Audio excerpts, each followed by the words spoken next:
गुरुजी मैं मेड़ता से मीरा नगरी से आई हूँ। आप सभी चैनल को सब्सक्राइब कर लीजिएगा। जो भी YouTube पर देख रहे हैं चैनल को सब्सक्राइब कर लीजिए और शेयर कीजिएगा। राधे राधे दोस्तों, स्वागत है आपका हमारे YouTube channel reaction by Usha में। बात करेंगे हमारी ऐसी महिला की जो कि पंडाल में आती है और कहती है, गुरुजी लोग हमसे कहते हैं कि ऐसा कभी हो सकता है कि जो लोग 30,000 लोगों को रोज खाना खिलाते हैं, हमने ऐसा कभी नहीं सुना, हम इस बात को मानते भी नहीं। तो आइए दोस्तों देखते हैं कि इस विषय में गुरुजी उस महिला को क्या समझाते हैं। आज का वीडियो बहुत ही इंटरेस्ट और ज्ञानवर्धक होने वाला है, बीच में छोड़कर न जाइएगा, बने रहिए हमारे साथ इस वीडियो के अंत तक। मेड़ता सिटी से जो मीरा है आपकी भगत उसकी नगरी से आई हुई और गुरुजी हमने यहाँ पोथी पाठ बैठाया है, तो अन्नदान यहीं कर दें या घर पे जाके करें? जहाँ आपका मन, जहाँ तो यहाँ कर दे तो सही ज्यादा रहेगा या घर पे, ये बताऊँ? आपका मन। यहाँ साधु संत प्रसाद पालेंगे, जो आपका मन है। जहाँ गुरुजी मैं आपको टीवी पे देखती थी और मैं मेरी बता रही हूँ हकीकत, मेरे को नहीं लगता था कि इतने भगत कोई खाना खिला सकता है या ऐसा हो सकता है, लेकिन मैं अब रोज आपका स्टेटस वीडियो डालती हूँ। जो राजस्थान के लोग, मैं सबको बोल रही हूँ, मैं हकीकत मैंने अपनी आंखों से ये सब देखा है, हमने सबने हकीकत में ये देखा है। उधर लोग ये कहते हैं कि ऐसा कभी हो सकता है क्या 30,000 श्रद्धालु को कोई खाना दे सकता है क्या? और हमारे जीजा हैं, आपके बहुत बड़े फैन है, इतने भगत है, मतलब है कि कुछ बता नहीं सकती मैं। यही हमें लेके आए, ट्रेन में भी हमारी ना कोई रिजर्वेशन नहीं था, वेटिंग में चल रहे थे, और यहाँ भी 4 दिन से वेटिंग में चल रही हूँ, कब मेरा नंबर आए, कब मेरा नंबर आए, कब मेरा नंबर आए। और गुरुजी मेरा आखिरी सवाल है, आप ये बता दीजिए आप कौन है, कौन से रूप में है? प्लीज गुरुजी प्लीज ये बताइए। हम आप सबके दास हैं। नहीं गुरुजी, आप साक्षात भगवान है, दास नहीं है आप। दासी हैं आप सबके सेवक। गुरुजी मुझे बहुत अच्छा लगा, मैं वहाँ जाकर सब भक्तों को यहाँ की हकीकत बताऊंगी। और आपको यहाँ? हाँ बहुत अच्छा। एक गुरुजी मेरे जो मेरे साथ में मेरी दीदी है ना, ये मतलब 30 साल से मतलब खाना खाते हैं, इनके पचता नहीं है बिल्कुल भी। और ये केवल यहाँ आते हैं तो थोड़ा बहुत खाते हैं तो पचता है, यहाँ का प्रसाद पचता है, थोड़ा बहुत पचता है यहाँ प्रसाद। ठाकुर जी गौरी गोपाल भगवान का प्रसाद। अच्छा, कई लोगों ने मुझे बताया कि यहाँ का प्रसाद पाने के बाद वो बहुत स्वस्थ हो गए, मतलब कुछ बीमारियां भी थी। ये कृपा है, प्रसाद एक कृपा है, भगवान चाहे तो क्या नहीं हो सकता। तो ये देखिए मैया की समस्या है कि वो घर पे खाएं तो जरा भी नहीं पचता, और यहाँ खा रही है तो ठीक चल रहा है, उनका प्रसाद है। तो यहाँ गुरुजी जैसे दाल वगैरह खा लेते थोड़ा बहुत, लेकिन गुरुजी इनकी तरफ आप नजर करिए, इनका बहुत मैं आपके भगत इतने भगत है कि मैं क्या कहूँ, मतलब मैं कुछ कह नहीं सकती, मतलब इतने भगत है आपके। जी जी, खुश रहिए, कथाएं सुनती और गुरुजी हमें बार बार आपकी कथा का आनंद मिलता रहे, ऐसा हमें आशीर्वाद दीजिए गुरुजी। खुश रहिए, खुश रहिए। जय श्री राधे राधे गुरुजी। जी सर, मैं एसी बटालियन 557 बटालियन से हूँ सर। सर मेरे को क्या हुआ था, एक दिन चिल ऊपर से काट दिया था, चिल उड़ के मेरे को सिर में काट दिया था। तब से मेरी तबीयत पूरी खराब चलती है। क्या हो गया? अब पूरी बुखार और सिर में दर्द पूरी हो रही है और बेचैनी हो रही है गुरुजी, और घर में शांति एकदम नहीं चल रही है गुरुजी। कोई बात नहीं, वो पक्षी है, पक्षी बैठ गया, उसमें काट दिया, उसमें कोई दिक्कत नहीं, अब ठीक है। घाव हाँ चिल नहीं, वो कुछ घा नहीं किया। हाँ, एक मिनट। अरे उनकी तो बात कर लेने तो मेरी माँ। राधे राधे गुरुजी, मैं इनकी पत्नी हूँ, ये पीते भी है बहुत ज्यादा। अच्छा हाँ, अब समझा दीजिए। बात अपना पिया करो भैया, आप तो समझदार हो। शराब पीना सही है? नहीं है जी। फिर नहीं, शराब पीने से कौन बना? कोई नहीं बना। कितने बर्बाद हो गए? जी हाँ। फिर नहीं, मैं पहले पीता था। हाँ, अभी 1 साल से मैंने छोड़ दिया है। अच्छा जी हाँ। तो थोड़ा योग, अब तो आप सेना में हैं तो आपको तो खूब योग करना चाहिए। जी। मेहनत तो आप करती हैं जी। थोड़ा योग प्राणायाम किया करिए, जिससे आप स्वस्थ रहेंगे। खान पान थोड़ा ठीक करिए, अंकुरित अनाज खाइए, सलादें ज्यादा खाइए, है ना, उल्टी सीधी चीजें कम खाइए। जब देखो हमारा शरीर किस पर निर्भर है? खाने पर। आप 4 दिन मत खाइए, आपकी हिम्मत उठने की नहीं होगी। अब खाना यदि अच्छा है, शरीर को अच्छा मिला तो शरीर अच्छा है, खाना बुरा है तो शरीर बुरा है। भोजन से शरीर का पूरा कनेक्शन है। आप जितना अच्छा खाएंगे उतने स्वस्थ रहेंगे। मेरा भविष्य कैसा है मुझे तो आप ये बताइए सबसे पहले। ठीक है, क्योंकि मुझे सब लोग बोलते हैं कि तुम्हारा भविष्य अच्छा नहीं है। क्यों बोलते हैं? सब लोग बोलते हैं कि तुम्हारा सबसे फर्स्ट सोनू नाम, फिर आपने वृंदा नाम रखा, लेकिन आपका भविष्य अच्छा नहीं है। पर क्यों नहीं है हमारा भविष्य? नहीं, हमने तो कहा नहीं कि अच्छा नहीं है, जिसने कहा उससे पूछो। मैंने जाके बहुत सारे लोगों से पूछा, वो लोग बोलते हैं कि नहीं आपका भविष्य अच्छा नहीं है। जिसका वर्तमान अच्छा है ये बताओ, आपका वर्तमान अच्छा है? जी। जिसका वर्तमान अच्छा है उसका भविष्य भी अच्छा है। जिसका राधे राधे।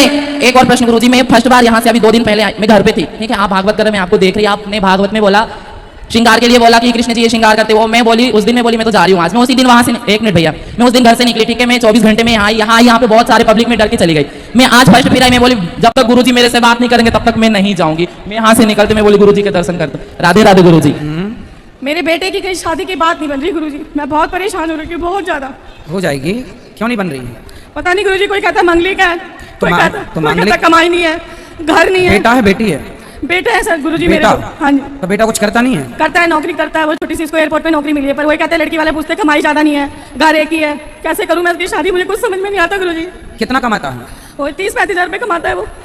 ठीक है, उससे बोलो एक्स्ट्रा कुछ अपना खुद का बिजनेस भी कर लो, ज़्यादा कमाओ। भाई आप में योग्यता है तो ही ना कोई बाप लड़की देगा। भाई हर बाप देखेगा ना कि हमारी लड़की अच्छी जगह जाए। हाँ, गुरु। लड़की का बाप अंधा नहीं होता, वो 100 जगह चेक करता है। हाँ। तो उसे लगा होगा कि भाई ये तो कुछ नहीं करता, इसलिए अपने बेटे को काबिल बनाओ। लड़की वाले तो ढेर लगा लेंगे, हमसे कर लो, हमारे से कर लो। आप में काबिलियत तो हो, अपने आप की अपनी क्षमता बढ़ाओ, ना कि रोने से कोई लाभ नहीं है। बेटे से बोलो कुछ करो, कुछ बिजनेस भी करो। काम नौकरी ठीक है अपनी जगह, बिजनेस हो अच्छा काम। हम लोग जो मरते हैं गुरु जी, हम लोग जो मरते हैं तो उसका कुछ नियम होता है करने के लिए, रीति रिवाज। तो हम लोग को जो पूर्णिया है, जो हम लोग को जो बता करके किया है, तो उस हिसाब से अभी शास्त्र में थोड़ा अंतर मुझको लग रहा है। सही जो है शास्त्र में जो बता रहे हैं तो मैं उसी को ही लेकर के चलना चाहता हूँ, क्योंकि पूर्णिया हम लोग को जो बताया है वो तो थोड़ा बहुत अंतर है। क्या बताया है? थोड़ा उस बताने में थोड़ा मुझको सही नहीं लग रहा है। इतना आदमी के बीच में जो है लाइव चल रहा है, तो मैं शास्त्र का जो आप जो बता रहे हैं मैं वो लेकर के चलना चाहता हूँ। और जो शास्त्रों का बस इतना ही है कि जब हम मरें तो हमारे मन में कोई इच्छाएं ना हो। इतना तो करना स्वामी जब प्राण तन से निकले, भगवान का स्मरण करते प्राण निकले, बस यही है। बाकी तो मरने के बाद फिर जो बच्चे अंतिम संस्कार करते हैं, पिंडदान करते हैं, वो तो सब प्रोसेस अलग है। पर जो अपने को मरते समय भगवान का चिंतन होना चाहिए, यहाँ तक आखिरी यात्रा तक यही है कि आखिरी समय भगवान का ही स्मरण रहे, संसार का न रहे, बस यही। नहीं वो तो ठीक है बाबा, मतलब वो जो नियम जो मरने के बाद में जो नियम जो रीति रिवाज जो वो नियम रीति रिवाज यही है कि सबकी अलग अलग होती है जी। ब्राह्मणों का सूतक किसी का 3 दिन में साफ होता है, किसी का 7 दिन में, किसी का 10 दिन में। सूतक सबकी अपनी अपनी समाजों की कुल परंपराएं हैं और वो सब सही हैं। किसी समाज में सूतक जल्दी साफ कर लिया जाता है, किसी समाज में थोड़ा लेट। ब्राह्मणों के यहाँ लगभग 10 दिन में ही सूतक साफ होता है, लगभग। किसी के यहाँ कम ज़्यादा होता हो तो अलग सब्जेक्ट है। फिर 3 दिन बाद ही शमशान की राख उठती है, फिर उसे सूतक साफ होने के बाद फिर उसे गंगा जी ले जाई जाती है, फिर गंगा जी में विसर्जन करके फिर जल भरा जाता है गंगा जी का, फिर वो लाया जाता है गंगा जल, फिर वो पूरे घर में छिड़का जाता है, जिसे गंगा जली पूजा कहते हैं। फिर वो छिड़काव करने के बाद ही फिर घर में पूर्ण रूप से शुद्धि होती है। उसके पहले घर के पुरुष लोग अपना सिर मुड़ाते हैं और घर के सारे कपड़े लत्ते साफ करके आंगन को भी लोग पूरे घर को भी साफ सफाई करते हैं। फिर गंगा जल छिड़का जाता है। फिर 13 दिन बाद ब्राह्मणों को बुलाकर उनके चरणों को पखार के फिर उनको भोजन कराया जाता है उस मृत व्यक्ति के नाम से। फिर कन्याओं को, समाज को कुत्ता बिल्ली भी खाए, ऐसी सब व्यवस्थाएं हमारे यहाँ हैं, हमारे सनातन धर्म में। जब कोई मर जाए तो उसके नाम से गाँव के कुत्ते भी बिल्ली भी खाएं, तो ये सामान्य परंपरा है। फिर 1 साल बाद उसी तिथि पे बरसी होती है, 12 दिन बाद, मतलब उसी आजकल तो क्या है 13वां और 12वां साथ कर लेते हैं। ऐसा नहीं है, हमारे यहाँ परंपरा ये रही है कि आज 13वीं हो गई तो 1 साल बाद फिर 12वां होता, बरसी बोलते हैं उसको। उसी डेट पर पहले 13 ब्राह्मण खाते हैं, फिर 12। भाई ज़्यादा खा लें और अच्छा है, पर नियम 12 और 13 का है। तो 13वीं में 13 और 12वीं में 12। तो ये सब नियम है, सब समाज खाती है, फिर सब खाते हैं, सबको खिलाते हैं लोग जिसकी जैसी सामर्थ्य। और फिर जब 3 साल हो जाते हैं तो गया जी जाके श्राद्ध करते हैं। उस मृत जीव के नाम से आप भागवत जी का पाठ, उसके नाम से पुण्य कितने भी कर लो, गौदान कर लो, इत्यादि जो करना सब कर लो। बाकी फिर 3 वर्ष के बाद पितृ श्राद्ध होता है, फिर उसके प्रोसेस गया में होते हैं। और दूसरा एक सवाल है बाबा कि हमारे घर में मतलब शंकर भगवान जी को छोटा से ही पूजा पाठ करता है, तो अभी इन लोग थोड़ा पूछना चाहता है जो इसको विषय में जो शंकर भगवान को पूजा पाठ कर रहा है, और अभी श्रीमन नारायण जी को पूजा के बारे में भी। भाई शंकर जी भी भगवान श्रीमन नारायण का ध्यान करते हैं। शंकर जी सदा वसंतम हृदयारविंदे, जिनके हृदय में सदा सीताराम बसते हैं वही तो शंकर जी हैं। तो शंकर जी और भगवान नारायण, शंकर जी किसका ध्यान करते हैं? भगवान नारायण का। और हम भी किसका ध्यान कर रहे हैं? भगवान नारायण का। शंकर जी सबसे श्रेष्ठ भक्त हैं भगवान के इस धरती पे। आप उनकी पूजा करेंगे तो भगवान नारायण की पूजा। हम गुरुजी श्री गंगानगर जिले राजस्थान से आए हैं 7 किलोमीटर से। हाँ जी, हम पहले बहुत मैं बड़ा माँ पापी आदमी था, मदिरा पीता था, 140-50 मिनट पर केस थे। भगवान की ऐसी दया दृष्टि हुई कि मैं पंछियों को दाना डालने लगा, कुत्तों को भोजन कराने लगा, दूध पिलाने लगा। फिर हमारे पास किसी ने एक बछड़ा ले आकर के गली में छोड़ दिया, उसकी लात तोड़ दी, उसकी हमने सेवा की। अब हमारी इतनी भावना जागृत हो गई है कि हम जीवों के बिना रह नहीं सकते। अब हमारे पास 150-200 गाय हैं। वाह। अब 200 गाय को हम सुबह शाम माता है, एक भाई मेरा घर पर है, गऊओं के बीच में लगा हुआ है। सपने में हमारे को शनिदेव भगवान आते हैं, हम भगवान से प्रार्थना करते हैं भगवान हमारा मार्ग दिखाइए।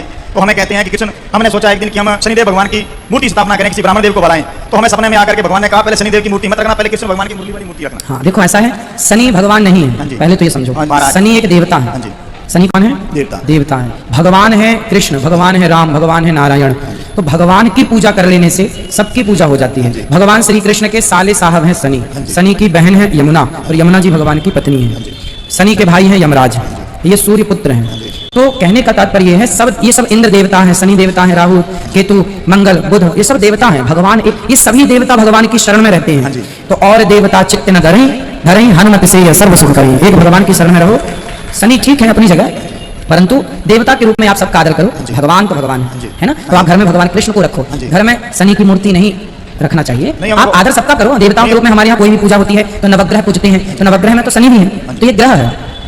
सर्वे ग्रह शांति करा भवन्तु, ब्रह्मा मुरारिश्च त्रिपुरांतकारी भानु शशिर्भूमि सुतोधश्च गुरुश्च शुक्रः राहु केतवः सर्वे ग्रह शांति करा भवन्तु। तो ये सब देवता हैं और सबकी पूजा। जब सत्यनारायण भगवान की कथा करते हैं तो पंडित जी पहले नवग्रह की पूजा करते हैं, तो सबके साथ इनकी हो जाती है, अलग से तो भगवान की ही होती है। तो महाराज फिर हमें सपने में ये चीज दिखाई देती है। अब देखो सपने में भी आपको भगवान ने कहा कि पहले कृष्ण जी की मूर्ति रखो। शनि जी ने सपना देके कह दिया मुझे ना बिठाओ भगवान, क्योंकि शनि भी समझते हैं यदि आप शनि जी की शरण में गए और शनि देवता प्रसन्न हो गए तो शनि देवता प्रसन्न होकर क्या देंगे, कहेंगे जाओ अब भगवान की शरण में चले जाओ, भगवान तुम्हारा कल्याण करेंगे। मैं आपको एक गाना सुनाना चाहती हूँ। जल्दी से सुनाओ, थोड़ा सा ही सुनाना। मान मेरा कहना नहीं तो बचताएगा। गुरुजी हमारा एक बेटा था 2 साल से खत्म हो गया है। हाँ। एक हमारा नाती है 3 साल का, बहू है हमारे पास। तो हमारे मकान के बाहर जो घेर बोलते हैं बाउंड्री, उसमें बरगद का पेड़ है। तो सब लोग कहते हैं ये बरगद का पेड़ ठीक नहीं होता है, तो इसको हमें कटा देना चाहिए कि रख देना चाहिए? भाई पेड़ पौधे नहीं काटना चाहिए। अच्छा जी। अच्छा है, पेड़ कभी किसी को अशुभ फल नहीं देता। बेटा खत्म हो गया तो सब लोग कहते हैं बरगद का पेड़ घर में ठीक नहीं होता गेट के सामने।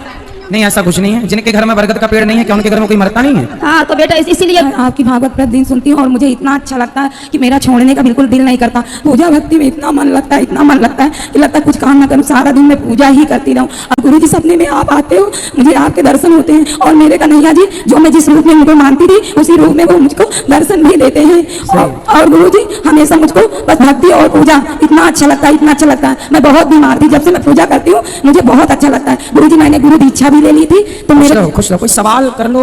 गुरु बाकी सब ठीक है, खुश रहो। गुरु जी मैंने गुरु ज्ञान लिया था, तो मेरे को जो है ना गुरु ज्ञान लेने के बाद उन्होंने ये कहा कि जो पूजा पाठ ये करते हो आप ये बंद कर दो, जो अंदर की चीज दी है वही आपको करना। लेकिन गुरु जी मेरा उसमें इतना मन नहीं लगता जितना आपकी पूजा और भक्ति में मन लगता। तो गुरु जी मैं आपसे गुरु दीक्षा ले सकती हूँ? बिल्कुल ले सकते हैं। ठीक है गुरु जी। खुश रहिए। गुरुजी राधे राधे। ये मेरी मौसी का प्रश्न है। उन्होंने ये पूछा है कि जब वो भागवत गीता पढ़ती हैं तो उसमें महादेव और पार्वती का महत्व वो आता है पाठ, तो वो कर सकती है, उसमें कोई प्रॉब्लम तो नहीं है?